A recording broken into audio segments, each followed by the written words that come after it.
আজকে আপনাদের বলা দরকার, যেটা আপনাদেরকে ইতিপূর্বে বলতে পারিনি, সেটা হচ্ছে যে আমরা গত পরশুদিন ইন্টারপোলের কাছে রেড নোটিশ পাঠানোর জন্য বা রেড অ্যালার্ট জারি করার জন্য ইন্টারপোলকে রিকোয়েস্ট করেছি।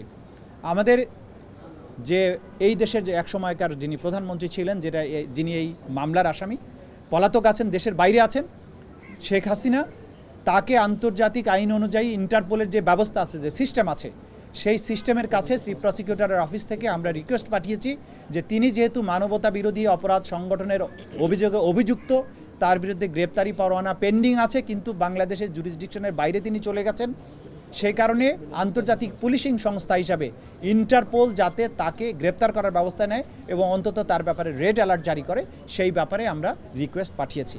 এই তিনটি আপনাদের জানানোর জন্য ছিল। Thank you. আমরা ইন্টারপোলে যেটা আমাদের চিঠিটা থ্রু আইজি যায়, এটা কমিউনিকেট করার দায়িত্ব পুলিশের, আইজিপির, বাট আমরা রেখেছি সরাসরি ইন্টারপোলকেই, এইটাই যাবে সেইভাবে।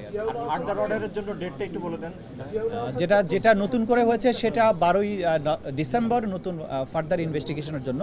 কিন্তু গ্রেপ্তার হওয়া মাত্র তাকে ট্রাইব্যুনালে উপস্থিত করতে হবে। আপনারা জানেন যে যখনই গ্রেপ্তার করা হয় তার 24 ঘন্টার মধ্যেই আইন অনুযায়ী তাই ট্রাইব্যুনালে যে কোনো গ্রেপ্তারকৃত ব্যক্তিকে হাজির করতে হবে।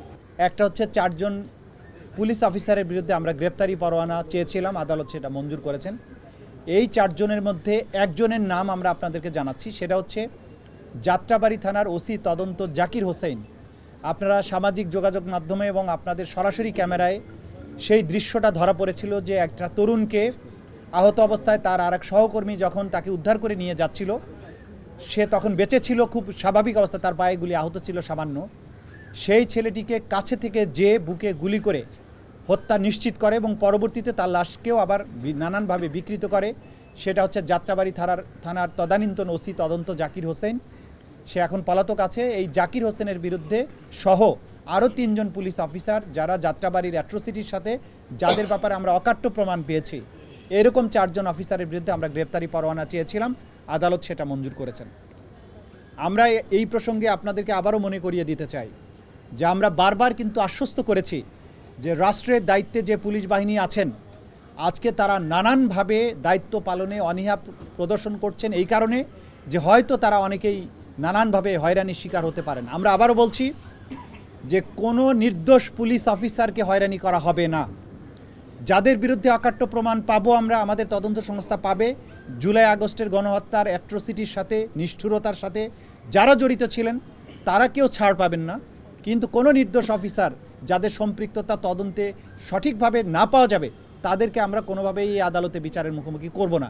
সুতরাং তারা যাতে এই রাষ্ট্রকে সার্ভ করার ব্যাপারে, এই রাষ্ট্রীয় দায়িত্ব পালনে কোনো প্রকার অনীহা না দেখান, এটা আমাদের পক্ষ থেকে আহ্বান থাকবে। কারণ এই রাষ্ট্রটি যে পর্যায়ে এসেছে, এই রাষ্ট্রকে রক্ষা করা প্রত্যেকটা নাগরিকের যেমন দায়িত্ব, তারা আইন শৃঙ্খলা রক্ষার দায়িত্বে আছেন, তাদের দায়িত্ব, তারা নির্ভয় দায়িত্ব পালন করা উচিত যারা অপরাধ করেননি। কিন্তু যারা অপরাধ করেছেন, নিষ্ঠুরতা গণহত্যার সাথে আছেন, তারা ছাড় পাবেন না। এটা এই মেসেজ আমরা দিচ্ছি। আমরা দ্বিতীয় যে আবেদনটি মুভ করেছি সেটা হচ্ছে যে এনটিএমসির যে সাবেক যিনি ডিজি ছিলেন, বরখাস্তকৃত মেজর জেনারেল জিয়াউল হাসান, যার বিরুদ্ধে অভিযোগের তো অন্ত নাই, আমাদের তদন্ত সংস্থায় তার বিরুদ্ধে অসংখ্য অভিযোগ এসেছে, অসংখ্য হত্যাকাণ্ডের সাথে তার সম্পৃক্ততা, গুমের সাথে তার সম্পৃক্ততা, এগুলো আমাদের তদন্ত সংস্থা ইতিমধ্যেই প্রমাণ পেয়েছে। বাকি তো আরও তদন্ত পূর্ণাঙ্গভাবে হলে তার ব্যাপারে জানা যাবে। তিনি অলরেডি আমাদের এই ট্রাইব্যুনালের আদেশে গ্রেপ্তারকৃত আছেন। তার কাছ থেকে আমাদের জিজ্ঞাসাবাদ করা দরকার কাদের মাধ্যমে তিনি এই হত্যাকাণ্ডগুলো ঘটিয়েছেন, বা তার কাছ থেকে এই বিস্তারিত তথ্য আমাদের জানার স্বার্থে আন্তর্জাতিক অপরাধ ট্রাইব্যুনালের যে আইন আছে, রুলস অফ প্রসিডিওর আছে, সেই অনুযায়ী তাকে আমরা 1 দিনের জন্য জিজ্ঞাসাবাদের বা ইন্টারোগেশনের জন্য অনুমতি চেয়েছি আদালতের। আদালত সেই অনুমতি দিয়েছেন একটা নির্ধারিত তারিখে। সেই তারিখটা আমরা আপনাদেরকে জানাচ্ছি না আমাদের নিরাপত্তার কারণে। সেই তারিখে তাকে আমরা জিজ্ঞাসাবাদ করব, জিজ্ঞাসাবাদ করে তার কাছ থেকে তথ্য উদ্ঘাটনের জন্য আমরা চেষ্টা করব।